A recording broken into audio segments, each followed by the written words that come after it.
રાજકોટ મહાનગરપાલિકા દ્વારા આજરોજ રામનાથ દાદાના પ્રાંગણમાં માનનીય મેયરશ્રીના હસ્તે એઆઈ ટેકનોલોજી ડ્રોનથી અલગ અલગ જગ્યાએ દવા છંટકાવનો આજથી શરૂઆત કરવામાં આવી છે.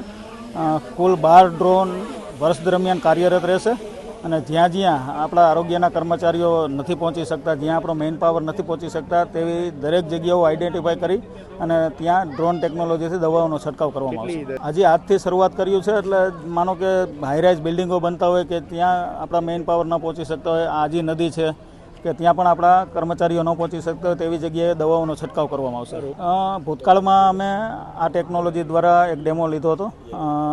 અમારી આરોગ્ય સમિતિની ટીમ ત્યાં હાજર હતી અને સારું એવું પ્રમાણમાં એમનું રિઝલ્ટ હતું.